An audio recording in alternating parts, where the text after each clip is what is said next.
Happy Victory Monday, everybody. I am repping the Bears gear again. They don't win too often, at least in the past, they don't win too often. So I am going to be repping their gear. Maybe not purposely, but it's cold today, so I'm wearing a sweater. I didn't do this last week, not because they lost. Okay, I forgot to do this video just because I did a 100-mile bike ride on Sunday and I was recovering on Monday. I know, not an excuse. I should have been here anyway. It's okay. The Bears lost. We can just ignore that Monday and we can just enjoy the victory Mondays when they do come. Anyway, I wanted to hop on here to kind of talk about what's going on in the market and being aware of exactly all the headlines and the news articles and everything that you see.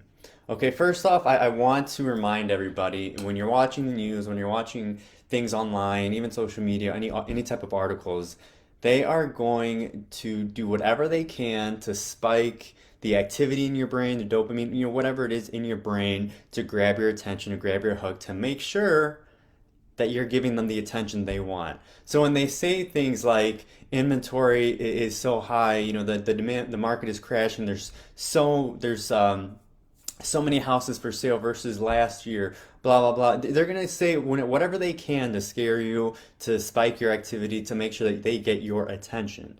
And so I want you guys to be aware of that because they're not really going to tell you the real picture of what's going on in the market. They're going to take a snapshot, they're going to take some data point, and they're going to throw it in your face so they can get your attention. Now, I was talking to a friend over the weekend. He was asking me what's going on with the market and whatnot. And the biggest pet peeve that I see right now with a lot of these news articles, news outlets, whatever, online articles on the real estate market is everything you see when they say, man, the market is just a complete flop compared to last year. There's so many more homes. There's so little demand compared to last year.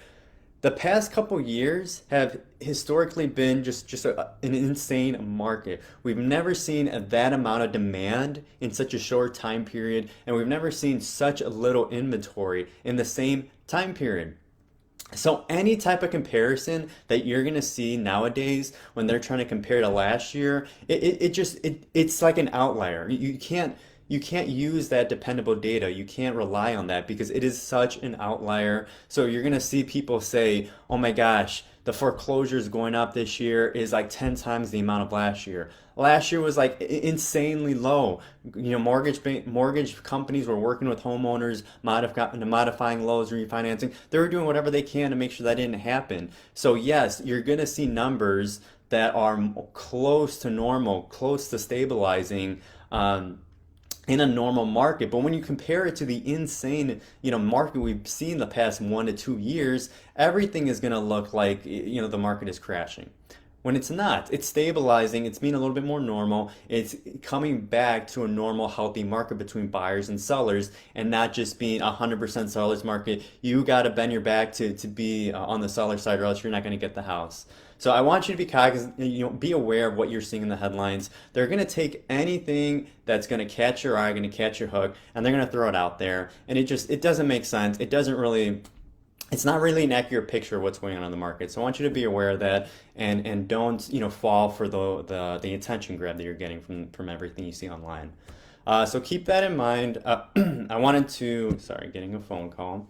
I wanted just to put that out there so you guys kind of know what's going on and you guys understand and really get a good picture of what's going on in the market. It's not a free falling, you're not seeing a crash, it's just stabilizing and being more healthy market. So whether you need to move, whether you need to buy, sell, whatever it is, remember what is your main goal, what do you need to do, and try not to take the market and take anything you're seeing in the news outlets into consideration, because really, what are your goals here? What are we trying to do and how are we trying to help you, and try to figure out what you're doing at that point versus the market saying things are crashing. I don't want to do anything right now. Let's forget about it. So keep that in mind. Remember, we're returning to a more stable, healthy market. Things aren't crazy, and I want people to understand when you see things on the internet, online, whatever. They're just trying to hook you. Understand that. Be aware of that. Take things with a grain of salt and try to figure out exactly what you're trying to do so that we can better help you and you have a better, clear picture on the path ahead. So hopefully you enjoy the Victory Monday. It's a little chilly today, the fall season, it is what it is, but I know a lot of people love Halloween, so hopefully you're enjoying it. and you're having a great fall season. So if you have any questions, if you have any wonder, if you're curious about anything going on that you want me to answer on the next Monday's video, shoot me a message. I'll be happy to answer any questions that you guys have, and I'll be on here next time. So no more 100-mile races this next weekend. So I'll be here next Monday. If you got any questions, let me know. Otherwise, hope you guys have an amazing week.